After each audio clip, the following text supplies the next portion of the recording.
Could you let my daughter stay the night, please? I'm begging you, the woman pleaded, extending a $2 bill in her hand. Mom, please don't leave me behind. I want to stay with you, the daughter cried. I'm sorry, I'm so sorry. Seeing the mother and daughter crying and hugging each other made my heart ache terribly. All right, I understand. Enjoy our lodge's famous spas and meals to the fullest. I don't need any money. Just take your time and relax, I assured them.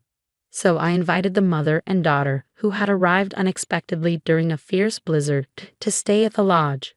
Little did I know at that moment that this would lead to unexpected events later on. My name is John Smith. I manage a lodge at the foot of a certain mountain. Though unassuming, this lodge, called Mountain Lodge, has been in my family for generations. It's known for its meals made with fresh mountain ingredients and relaxing spas. Today, once again, there were no reservations. I sighed as I looked at the completely empty reservation book. Lately, the number of guests at the lodge had been decreasing. This whole area used to be just a small village with nothing much around. The problem was that urban development progressed nearby, and a big city was built close to our mountain lodge. This new city had many nice places to stay, and guests began choosing those over us. Mountain Lodge, though small, took pride in its good food and high-quality spas. When I was a kid, I remembered it being busy every day with hikers. But now, even Mountain Lodge couldn't compete with the newer places, which were more novel and convenient. Nowadays, hikers rarely came to Mountain Lodge. Instead, we started attracting guests with unique or complicated situations. As I organized the books, I suddenly remembered a certain individual. It was a story from when I first started running Mountain Lodge alone after losing my parents at a young age. I had sheltered someone from the mafia at Mountain Lodge. I was young and inexperienced back then, so I really panicked when that severely injured guest stumbled in. But looking back, it was a valuable experience. Even with that experience, it seemed like the lodge wasn't going to suddenly become successful. Maybe it was time to make a change. I'm considering closing down, I muttered to myself as I flipped through the ledger pages, which were thin enough to fit in a single file. Then one day, it happened. It's really coming down today, I thought, looking outside the window at the fierce blizzard raging. The mountaintop, usually visible, was completely obscured, with the whole area blanketed in white. Businesses around were closing early. There were no reservations to begin with, and no guests would show up in this weather. Just as I headed to the entrance to turn off the light at the outer gate, I heard a faint female voice and the sound of someone knocking on the front door. I quickly opened the door to find a scantily clad, ragged-looking woman and a girl of about 10. Hey, what's wrong with y'all? I could tell at a glance they were in a bad way. I hurriedly invited them in and had them sit on the bench by the entrance for the time being. Explanations can wait. Right now, I'll bring a towel, I said while telling the two of them, who were shivering from the cold. I turned the heating on full blast and pulled up towels from a linen room. Here, use these. Thank you so much, said the woman and girl, likely mother and daughter, looking very similar, huddling close together and shivering slightly while wrapped in towels. The sight of them tugged painfully at my heart. Is there any way I can help y'all? I asked. I hate to say it like this, but I'm used to having customers with circumstances like yours. I won't ask for your reasons, so just tell me what you need. Thank you so much. Well, hesitantly, the woman took something out of her pocket and held it out to me with trembling hands. This is all the money I have on me right now. In her hand was a $2 bill, and she looked at me with an expression filled with remorse as she apologized profusely. Please at least let my daughter stay the night. I'm begging you, she pleaded. Is that all? That's an easy request. I can accept this, I said, taking the money from her. But I can't possibly let you go. You're her mom, right? You shouldn't do things that make your daughter cry. Startled by my words, the woman looked over at the girl beside her. The girl was softly crying, tears streaming down her face. Mom, don't try to leave me behind. I don't want to be without you. I'm sorry, I'm so sorry, the girl said as her mother tightly embraced her, waiting for their muffled sobs to subside. I went to the front desk to get a room key. Here, go up to the second floor. It's the room at the very end. Make yourselves at home. Are you sure this is okay? The woman asked. Don't worry about it. Plus, there aren't any other guests tonight. While you're at it, warm up in the spas and have some dinner. I don't need any money. Just take your time and relax, I insisted. We couldn't possibly impose that much. The woman started to decline politely, but then the girl's stomach growled loudly. Mom, I'm so sorry. I'm really hungry, and I want to get in the spas too, the girl said. Oh, you. That's a good sign. She's feeling at ease now. I chuckled. Atta girl. Now go warm up in the spas first. Let me know when you're done, and I'll have a meal waiting in your room. Trying to sound more formal and light-hearted, the woman finally seemed to relax a bit and smiled. Thank you so much. We'll gratefully accept your kind offer. Sure thing. Take your time and enjoy Mountain Lodge's famous spas and cuisine, I said.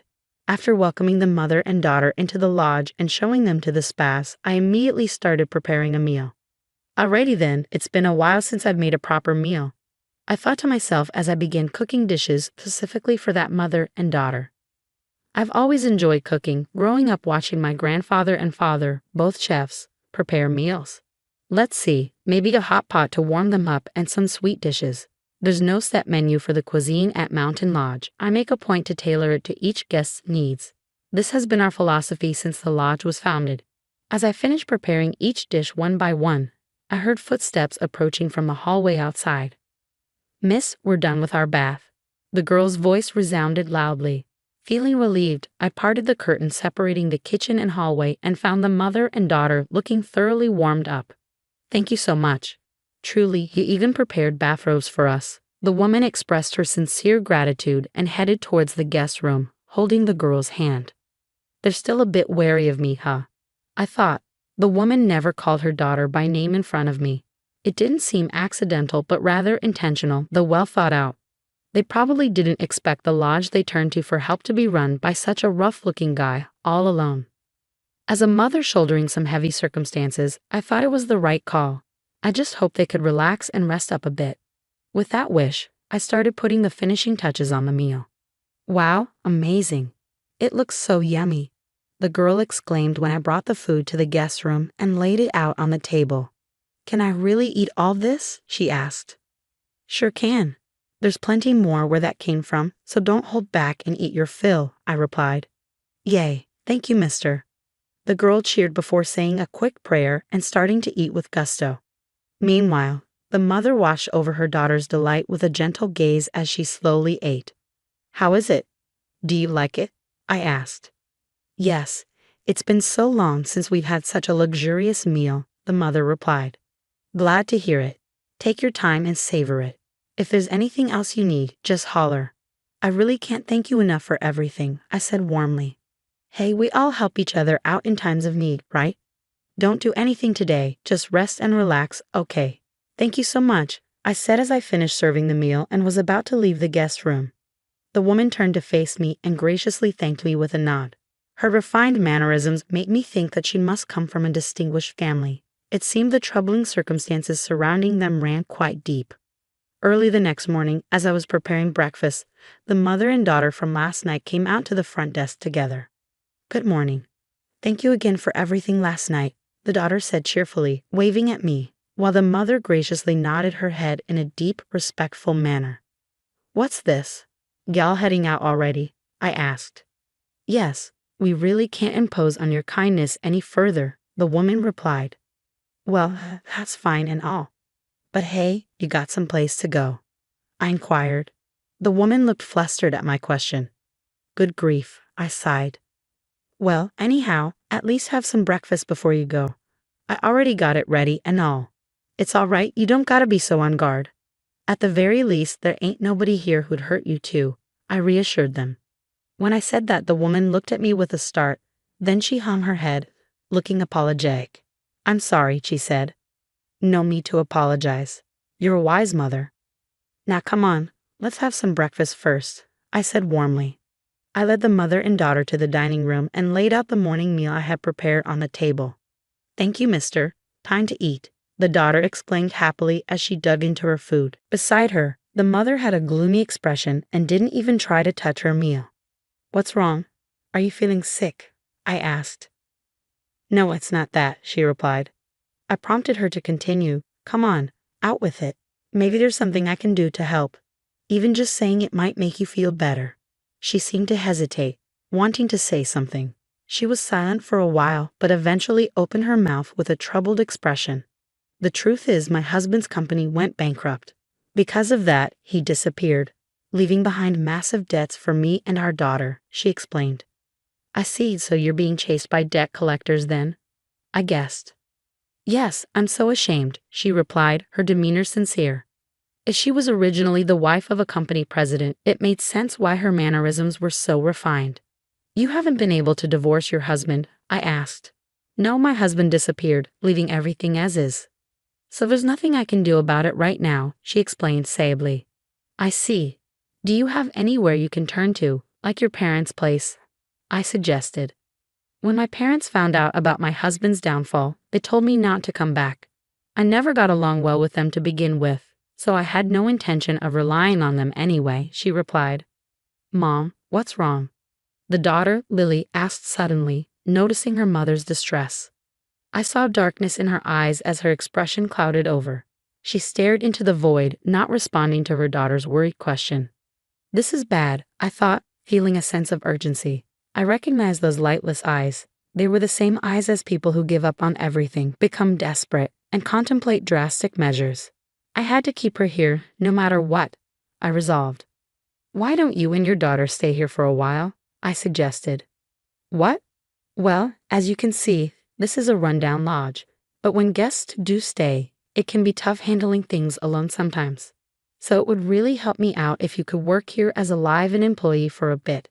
I proposed. But why? Why would you go this far for complete strangers? She asked, clearly bothered by our unfamiliarity.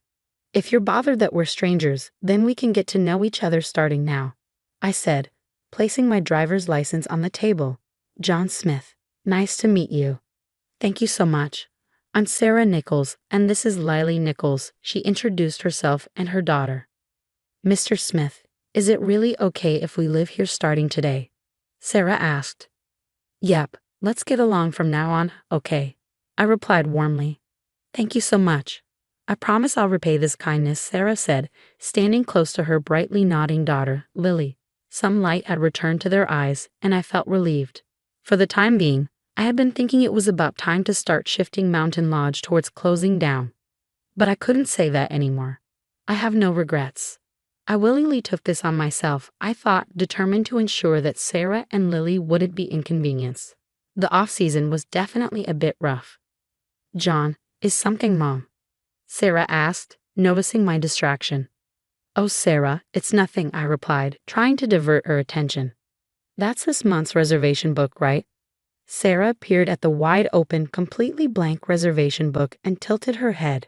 Winter is difficult after all, huh? Yeah, there's barely any hikers, but I can't let this situation continue either, I admitted. John, I hope I'm not overstepping, but would you let me handle this for a bit? Sarah offered. Oh, you've got a good idea, I asked. Yes, I know someone in the lodging industry who was a business acquaintance of my husband's. If I contact them, they might be able to give some good advice, Sarah explained. I see. All right, give it a try, but don't push yourself too hard. If word gets out that you're here, they might track you down, I cautioned. Sarah smiled softly and immediately started making a call from the lodge's payphone. The results were great. Based on the advice she received, Sarah improved all sorts of systems at the lodge, from the reservation system to the website and management of various social media. She started heavily advertising the lodge. Sarah's skills, honed from supporting her husband's work behind the scenes, exceeded my expectations. Then, as the number of guests at the lodge gradually increased, Lily also started helping out with the work. Welcome to Mountain Lodge. Oh my, what an adorable hostess, don't you think, honey? A guest remarked. She looks about the same age as our granddaughter. How impressive, another guest exclaimed. Thank you so much.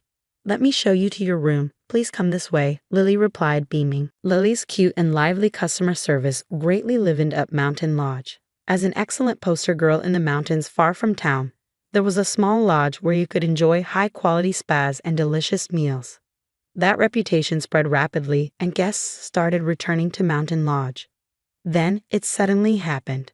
In the middle of the busy time after all the day's checkouts were done and cleaning and meal prep were starting, a bunch of thuggish guys gathered at the lodge's entrance. What's this? You guys need something, I asked, stepping forward. You the owner here? One of them demanded. Yeah, that's right, I confirmed. This woman's here, ain't she?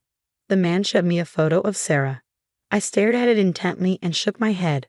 I don't know about that. Don't play dumb, he insisted. We know everything. Hand over the woman. That's right. If you obediently hand over the woman, we won't cause trouble for you, another man chimed in. Man, like I said, I don't know her. If you've got no business here, scram, I replied firmly. What do you say?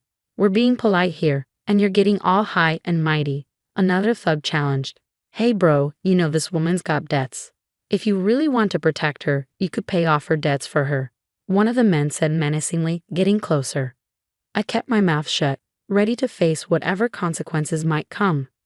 Right then, another mafia member appeared at the entrance, demanding to know what was taking so long to bring back the women.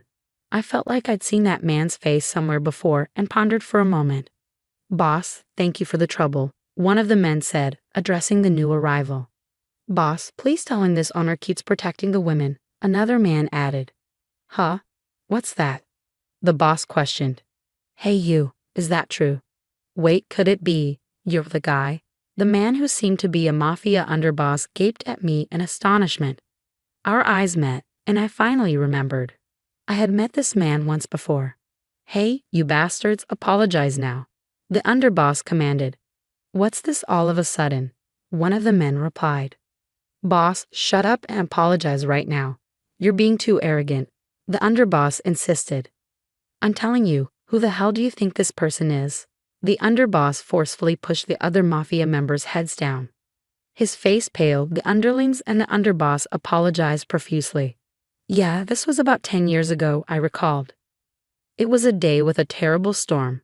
Having lost my parents around that time and somehow managing the lodge alone, I was wandering around absent-mindedly inside the quiet lodge with not a single guest. It's lonely, but can't be helped in this weather. Back then, we still had a decent number of guests, but on days with bad weather like that, the lodge was often dead silent. The time for same-day reservations had passed, and I was about to take a break myself when I heard a loud crashing sound from the entrance. What's that? Did the wind blow something in? I wondered aloud. Cautiously approaching the entrance, I opened the door. Whoa, I exclaimed as something large fell towards me. You the owner here? A large man asked, looking up at me. Yeah, sorry for startling you. Mind lending me a hand? He requested. Huh. I looked down at the man, perplexed. From where he had fallen, a pool of blood was slowly and steadily spreading. What happened to you? I asked. I made a bit of a blunder, you see. Got it. Just wait a sec, he replied weakly. It didn't matter who that man really was or that his wounds undeniably looked like gunshot wounds. The bottom line was I had to administer first aid, so I brought the lodge's first aid kit and a large number of unused towels to the man. Later, I found out that the man was the boss of a mafia family who had been chased by a rival family and stumbled into Mountain Lodge. Even after learning that fact, I couldn't bring myself to abandon him for some reason. So I sheltered him at Mountain Lodge until his wounds healed. Mr. Smith, I am truly sorry. To think a lodge boss was indebted to us here, the underboss apologized. No, it's only natural you didn't know back then. Your boss told me to choose a meeting spot far from the lodge so as not to cause me trouble, I explained. Is that so? You went all the way out there to see our boss off. I really can't thank you enough for what you did then. The underboss expressed gratitude. The underboss apologized profusely with the intensity of someone begging for forgiveness, while the underling yakuza behind him also apologized nervously. This was all a bit too chaotic, and I'd nearly forgotten. But I remembered the matter at hand and turned back to the mafia underboss. I continued. Would you mind going home for today? It'd be a real pain if you caused more of a scene. Yes, of course, the underboss agreed. Hey, you lot, we're pulling out, the boss commanded. Yes, sir, understood, the underlings responded. Oh, and one more thing, I added. Lay off the woman you're looking for. The proper thing to do is look for her husband who racked up the debt and ran, don't you think? Yes, understood. We'll be going then, the boss replied. After apologizing profusely one more time, the boss and the other mafia members left. John, Mr. Sarah and Lily hurriedly clambered down from the second floor. Are you all right? Are you hurt? Did those men do anything to you, miss? Sarah asked worriedly. I'm sorry. You must have been so scared, Lily added, clinging to me with her face all scrunched up. Calm down, both of you. I'm fine. Nothing happened to me, really, I reassured them. But how, mister? Did you beat up those scary guys? Lily asked. Something like that, I replied, patting Lily's head gently. I signaled to Sarah with my eyes. Let's talk once things settle down. Okay. All right, for now, first we've got to get ready to welcome today's guests. Sarah nodded. I urged Sarah and Lily on as I also returned to the lodge work. For the time being, if we no longer had to worry about debt collectors coming after Sarah and them, it probably meant this life would be coming to an end soon. I felt a bit like a hole might open up in my heart at that thought. Once we finished checking in the lodge guests and the day's work had settled down, we could address the situation further. I called Sarah and Lily to the employee room. Well, long story short, you don't have to worry about being chased by debt collectors anymore, Sarah. Thank you so much, John. I really don't know how to express my gratitude, Sarah replied, visibly relieved. Sarah must have gone through a lot while being pursued by debt collectors. Collapsing on the spot, Sarah repeatedly expressed her thanks. You beat up those scary guys, right, mister? You're so strong. Thank you. Lily chimed in. That's right. Now you can live freely anywhere with your mom, I assured Lily. Yeah, hooray. Hey. Of course, mister is going to be with us too, right? I want to live here forever with mom and mister. Lily exclaimed excitedly. About that, I glanced over at Sarah. She smiled awkwardly and gently turned Lily to face her, grasping her shoulders. Lily, listen carefully. Mr. John and us. We're strangers. We can't keep imposing on him forever, Sarah explained gently. Why? How come? I don't want to leave here. I'm going to live here with Mr. and Mom. Lily protested. No, Lily, please don't be selfish, Sarah replied. Lily persisted. No. Why do we have to leave? I love Mr. You do too, right, Mom? I know you do. At those words, Lily blurted out, and Sarah's face rapidly turned bright red. I'm so sorry, John. Please pretend you didn't hear that. I beg you. Please forget it. Sorry. I don't think I can just forget that, I replied gently, taking Sarah's hand as she stood there, her face flushed and frozen. Sarah, if you're okay with it, would you, keep living here from now on? I asked awkwardly. Sarah stared at me intently, and I felt embarrassed. I reflexively let go of her hand. Sorry, forget it. No way. I won't forget it this time. Sarah firmly grasped my hand as I tried to walk away. You let us stay here, right? We'll be in your care, inexperienced as we are. She squeezed my hand tightly, smiling brightly. I couldn't look directly at Sarah's face. Beside us, Lily was grinning mischievously at me. I must have had a really embarrassed look on my face. Some time passed after that commotion. I heard Sarah's former husband had his whereabouts discovered by the mafia and was being made to work at a shady company they ran to pay back the debt. In the end, the boss from back then called me just once. As he said, the lawyer took care of everything from Sarah's divorce proceedings to alimony distribution and arranging Lily's school transfer. Thanks to that, Sarah and I are able to live at the lodge with Lily without any worries, I explained. John, good morning. Breakfast prepped is all done, Lily announced happily. Oh, thanks. Lily already headed to school? I inquired.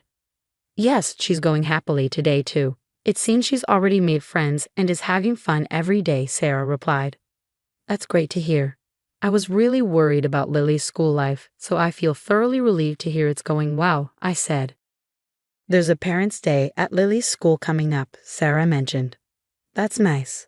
I'll figure something out here, even if I have to hire a part-timer, so you can go to Parents' Day with Lily, I reassured Sarah.